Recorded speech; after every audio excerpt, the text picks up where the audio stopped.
Bonjour à vous. Dans ce tutoriel, on va voir comment ajouter un projet Unity sur le site github.com avec l'application GitHub Desktop. Donc, on va se faire des instantanés de notre projet Unity et on va les sauvegarder sur le nuage.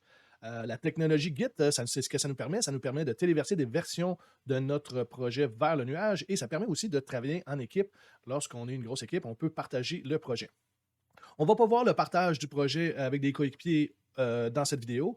Ça va être couvert dans d'autres tutoriels. On va simplement, nous autres, utiliser GitHub Desktop et le site github.com pour sauvegarder notre projet dans le nuage. Pour commencer, ben, vous devez avoir un compte sur github.com. Donc, vous devez avoir votre propre compte là-dessus. Vous devez aussi avoir le logiciel GitHub Desktop installé sur votre poste de travail. Et évidemment, vous devez avoir Unity pour qu'on puisse travailler avec des projets Unity. Donc, pour commencer, moi, je me suis créé un projet. Donc, j'ai un nouveau projet complètement vide que j'ai appelé Tuto GitHub. Et bien, ici, j'ai un projet, je l'ai déjà ouvert. Le projet est complètement flambant neuf. Il n'y a rien, absolument rien dans la hiérarchie. On fera des petites modifications dans ce tutoriel. Donc, si moi, je m'en viens voir à quoi ressemble ce projet-là, dans mes dossiers, je vois ici, bon, tuto GitHub, c'était mon projet. Et si je l'ouvre, on voit le dossier de Unity. Donc, ce sont tous les fichiers Unity. Il y a un dossier ici qui est extrêmement gros, le dossier Library. Si on regarde ça, si je fais propriété là-dessus, je vais l'ouvrir ici. On voit que, bon, on a à peu près 15 000, plus de 15 000 fichiers et présentement, ça, sur la taille sur le disque dur, 242 MB. C'est énorme et ça va devenir encore plus énorme que ça. Le poids peut être vraiment très, très gros. Donc, ce dossier-là, on ne veut pas le garder lorsqu'on fait des sauvegardes parce que lorsque l'Unity rouvre le projet, ben, il va recréer cette librairie-là à chaque fois. Donc, pour faire une sauvegarde, on n'a pas besoin de ce fichier-là. Et il y a plusieurs autres dossiers qu'on ne veut pas utiliser. Donc, moi, ce qu'on va faire, c'est qu'on va utiliser GitHub Desktop pour pouvoir envoyer ce dossier-là sur le site web github.com. Donc, j'utilise GitHub Desktop. Il est ici. Je me suis reparti avec une version complètement neuve. Donc, on ne voit pas de dépôt déjà créé. Donc, on va voir comment on peut faire ça. J'ai créé mon projet Unity déjà et comment je fais pour faire des versions avec GitHub Desktop. Bon, on pourrait croire que ici, je vais créer un nouveau dépôt, un nouveau repository, parce que c'est complètement neuf. Mais lorsqu'on fait ça, GitHub Desktop, il veut avoir un dossier vide. Donc, comme mon dossier, ben, il y a déjà quelque chose dedans, hein, je l'ai montré, il y a déjà ici des fichiers à l'intérieur, ben, ça ne fonctionnera pas, on ne sera pas capable de pouvoir créer notre dossier de cette façon-là. Donc, à la place, moi, ce que je vais faire, c'est d'ajouter un dépôt existant. Vous allez dire, ben, on n'a jamais créé. On va voir, c'est un petit tour de passe-passe. C'est un peu bizarre parce que ce n'est pas tout à fait ce qu'on penserait faire. Mais bon, je vais ici ajouter un dépôt existant. Je vais aller chercher ici le dossier qui m'intéresse. Donc, moi, hein, j'avais mon dossier tuto GitHub. Donc, c'est mon dossier de mon projet Unity. Je le sélectionne. Et là, lui, il détecte comme quoi qu'il n'y a pas de projet Git dans ce projet-là. Donc, il me demande, est-ce que tu veux en créer un? Donc, c'est un peu bizarre de passer pour, on l'ajoute et il me dit qu'il n'y en a pas, donc il va en créer un. Parfait, c'est ce que je veux. OK, je veux pas, de toute façon, ici, je ne pourrais pas l'ajouter comme il n'y en a pas. Donc, je vais passer ici, là, would you like to create a repository? Oui, c'est ça que je veux faire, je vais le créer. Et voilà. J'arrive ici, le nom est déjà complet parce que c'est le nom de mon dossier, le nom de mon projet. La description, elle n'est pas obligatoire, mais c'est toujours intéressant d'en mettre une. Donc, mettons, exemple de GitHub Desktop. Desktop avec Unity. Donc, on donne une description de notre projet comme ça ici. Ensuite de ça, bon, le local path, c'est le chemin vers mon projet. Ici, le initialize this repository with a README. README, c'est un fichier texte qui va mettre dans votre projet. C'est souvent lorsqu'on partage notre projet, si on met notre projet public pour que les gens puissent venir voir notre projet, ben, on pourrait mettre un README et donner des explications sur notre projet dans ce document-là. Présentement, je ne vais pas le cocher parce que bon, mon projet, je vais le mettre privé. Et bon, ensuite de ça, on a ici Get in Your. Ça, c'est très important. OK? On a vu tantôt qu'il y a un dossier qui s'appelle Library qu'on ne veut pas sauvegarder parce qu'il fait 15 000 fichiers et plus. Donc, ici, ce sont des configurations déjà faites parce que GitHub Desktop, et on peut utiliser ça pour plusieurs types de projets. Et il y a déjà des configurations pour dire quel fichier qu'on ne veut pas sauvegarder. Donc, moi, je vais simplement ici taper Unity. Donc, j'ai ici un Unity. Ce qu'il va faire, c'est qu'il va me créer un fichier déjà configuré pour me dire, OK, on n'a pas besoin du dossier library, il y a d'autres dossiers aussi, des logs qu'on n'a pas besoin. Donc, ça va déjà être configuré pour nous. La licence, je ne vais pas aller là-dedans. C'est si vous faites des projets publics, vous pouvez mettre une licence sur votre projet pour que les gens puissent vous identifier. Je ne vais pas aller là-dedans présentement. Donc, voilà, je fais un Create a Repository. Et mon dépôt va être fait.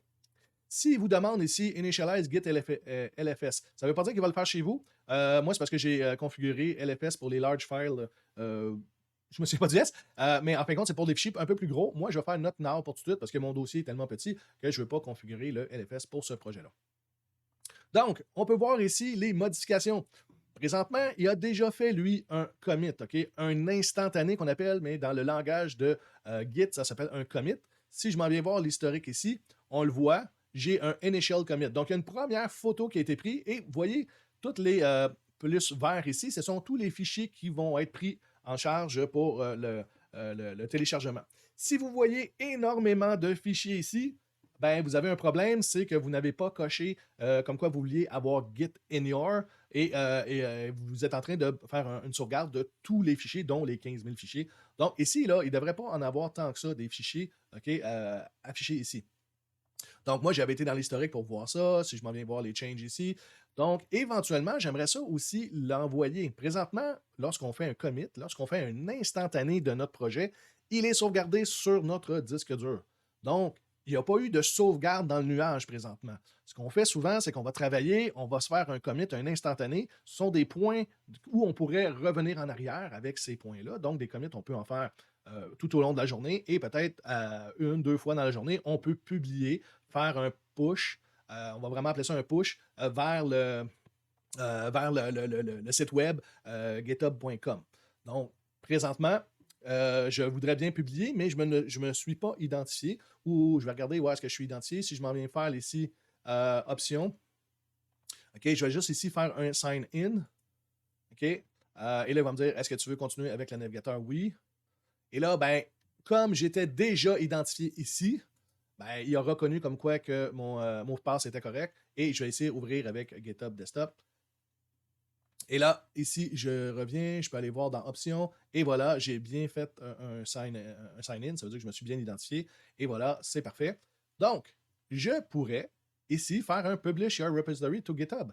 Donc, je peux prendre ça ici, et là, il va vraiment prendre ma version, où est-ce que je suis rendu, et il va le faire, il va le téléverser sur le site github.com. Donc, je vais faire ça ici. Il me pose des questions. Quel est le nom du dépôt, la description. Donc, si vous l'aviez déjà bien rempli, c'était fait. Nous, on va les laisser privés pour l'instant, OK? Mais on pourrait les mettre publics et on pourrait les partager à tout le monde. Mais nous, on va garder les dépôts privés. Et bon, tout dépendant, j'imagine que vous n'avez peut-être pas configuré, mais moi, j'ai configuré des compagnies, Nous, on peut laisser simplement none et vous allez avoir vos dépôts qui vont apparaître sur votre GitHub Desktop. Donc, on publish repository, ce qu'on appelle souvent un push, OK? Donc, on fait Publish Repository. Et là, il va télécharger mon projet sur GitHub.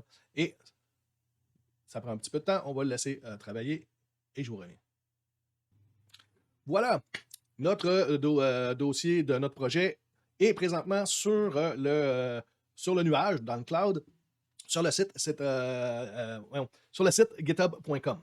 Comment on fait pour voir si tout ça, ça a bien fonctionné? Parce que là, on dirait qu'on est un peu dans les nuages peut-être. Donc, ici, on peut ouvrir, si vous aviez fait du code avec notre éditeur de code, je ne reviens pas là, OK? Je reviendrai dans une autre vidéo. Ici, vous pouvez faire Show in Explorer, ça veut dire que vous pouvez voir où est votre projet dans l'explorateur de Windows sur votre disque dur. Mais ici, on peut ouvrir votre projet sur GitHub. Si on va là, on va aller dans une page web et ça va ouvrir votre projet. Et là, ben, ce qu'on peut voir, Initial Commit, dans le fond, ici, il y a 5 minutes, j'ai envoyé mon projet sur le site et je vois vraiment tous les fichiers que j'ai. Bon, je m'en viens ici dans Asset. C'est sûr ici que, bon, la scène, si je m'en viens voir la scène, je double-clique dessus, Sample Scene. Je peux revenir ici dans le fil d'Ariane. Je peux revenir au début de mon projet. Donc, on voit que mon projet, ça, c'est quelque chose à faire très, très important au départ. Pour être sûr certain, vous avez fait votre push. Allez voir si la version qui est ici, c'est la version que vous avez travaillé dessus. Donc, on a fait un premier push. Donc, notre projet présentement est sauvegardé. On n'a pas sauvegardé grand-chose parce qu'il n'y avait pas grand-chose dans notre projet. Si je retourne dans Unity et que, ici, je décide de lui mettre un nouveau cube. Et voilà mon gros changement que j'ai fait. Je sauvegarde ma scène et voilà. J'ai travaillé toute l'avant-midi pour mettre un cube là. C'est pas tout à fait vrai, mais ça serait un exemple. On travaille tout un avant-midi et avant d'aller peut-être dîner ou peut-être même, ça peut être des étapes, juste changer une faute d'orthographe. Hein. On change une faute d'orthographe et on fait un commit direct. Donc, je me reviens dans GitHub et là, ce qu'on peut voir, c'est que justement, il y a eu des modifications dans ma scène. Là. Simple Scene ici, on voit qu'est-ce qui est jaune. Bon, ça, c'est vraiment, c'est Unity qui gère ça, tout ce code-là. Donc, on peut voir en rouge, c'est des lignes qui ont été supprimées. En vert, c'est des lignes qui ont été ajoutées. Moi, je ne vais pas toucher à ça parce que nous, on travaille dans Unity, donc ça se fait automatiquement. Ce texte-là va s'écrire automatiquement. Et ce qu'on peut voir, ben, il a créé ici un fichier sample template setting.json. C'est un nouveau fichier. On voit qu'on a un plus vert. Donc, ça veut dire qu'on voit que le fichier complètement vert, c'est quelque chose de nouveau dans notre projet. Là, je me dis, parfait, on le voit, j'ai 2 changements. Ici, je peux retourner dans l'historique, hein, j'ai fait juste un commit, ça fait 7 minutes que j'ai fait mon commit. Je reviens ici. Là, je dois lui donner un sommaire. Donc, ce que je veux faire, c'est un instantané. Je me dis, OK, j'ai travaillé. Je me dis, parfait, c'est un bon point où je pourrais revenir dans le temps. Si jamais j'ai des problèmes dans 1 semaine, 2 semaines, je voudrais revenir à ce point-là. Donc, on doit mettre un commentaire et le commentaire doit être très significatif si on veut bien se retrouver. Donc, ajout d'un cube pour l'exemple de GitHub Desktop. OK? Donc, on met vraiment un bon commentaire ici. Il est obligatoire, vous n'avez pas le choix. La description, on pourra en mettre encore plus. Si vous voulez, on pourrait mettre ici une plus de description. Moi, ce que je veux vraiment, c'est qu'ici, on ait une excellente description. Et je vais faire un commit.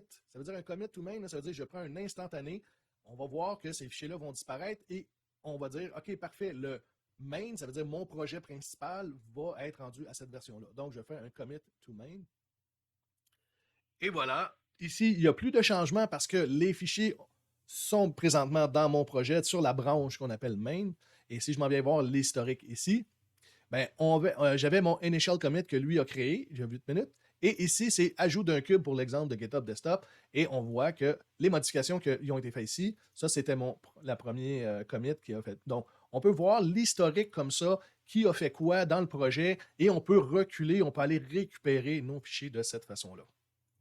Si je reviens dans l'onglet Change ici, bon, ça me dit ici, hey, tu as un commit local, ça veut dire sur ton poste de travail, tu as fait un instantané, un commit, mais est-ce que tu voudrais le publier sur GitHub pour avoir une sauvegarde? Donc, on doit ici vraiment lui dire à chaque fois de l'envoyer sur le site github.com pour faire une vraie sauvegarde. Je fais un push.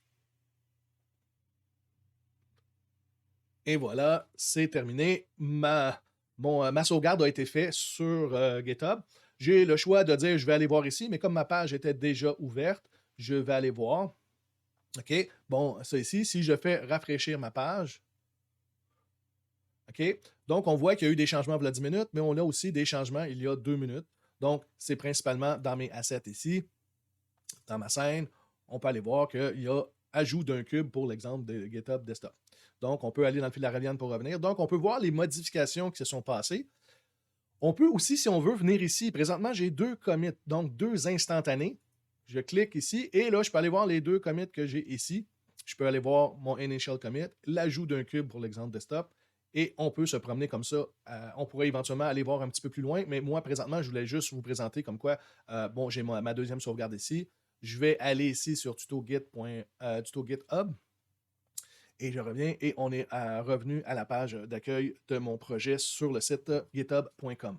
Donc, vraiment très facile d'utiliser. J'en refais un autre juste pour vous montrer des fois des choses qu'on pourrait faire. Bon, moi, la sample scene ici, j'aime moins ça comme nom. OK? C'est le document par défaut. OK? On laisse rarement ce nom de scène-là. Mais comment on fait pour changer la scène? Elle est ici, OK? Dans ma scène, je clique 2 fois tranquillement et je peux dire, mettons, exemple, GitHub. Okay, exemple, GitHub, Enter. Ça me demande, comme ma scène, elle était déjà ouverte, elle demande, est-ce que tu veux recharger la scène? Oui, je vais recharger la scène. Et on voit ici le nom qui a été modifié. OK, exemple, GitHub. Je ne fais pas plus de modifications de ça. Il ne me demande pas de sauvegarder parce que en réalité, dans l'onglet projet, les fichiers qui sont là, ils sont sur le disque dur. Donc, j'ai changé, c'est comme si j'avais été dans l'explorateur de Windows et que j'avais changé le nom pour exemple GitHub. Je retourne voir dans GitHub Desktop et là, on voit des modifications. On voit des rouges. Ça veut dire qu'il a supprimé la scène qui s'appelle Sample Scene. OK, celle-là ici, on le voit, il est tout en rouge et qu'il l'a enlevé. Donc, si vous supprimez des fichiers, vous allez voir ces fichiers-là qui vont être supprimés. Et vous avez du vert parce qu'il a fait un nouveau fichier qui s'appelle exemple github.unity. Donc, ça a été ajouté. Donc, si je veux faire encore on va faire un instantané. L'instantané se fait sur le disque dur. Donc, je fais ici comme description, mettons, un changement du nom de la scène. Scène.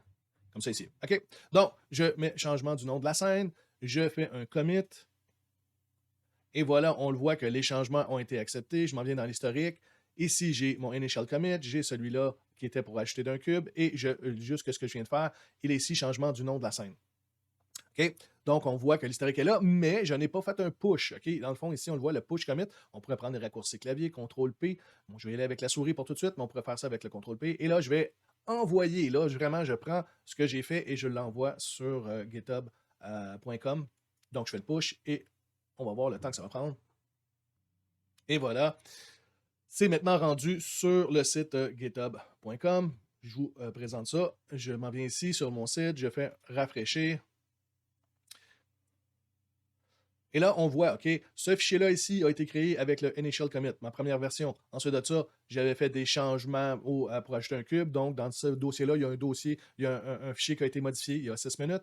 Et je viens juste de faire le changement de nom de la scène. Ben bon, ici, ça m'indique que dans ce dossier-là, il y a il y a eu un changement. Et je peux encore là voir les 3 commits que j'ai ici. Et j'ai mes 3 versions qui sont accessibles. Éventuellement, je pourrais même récupérer une version plus ancienne si je n'avais besoin.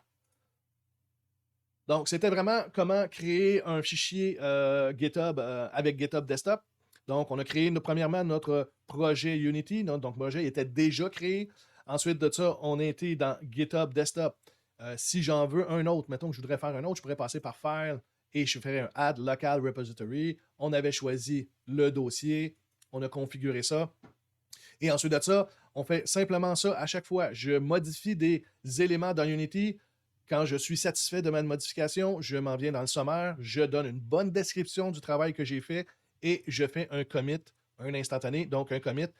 Le commit, il est sur le disque dur de votre poste. Et ça, c'est une des choses qui va, vous allez devoir vous habituer. Le commit, il est sur votre disque dur de votre ordinateur à la maison, je dirais.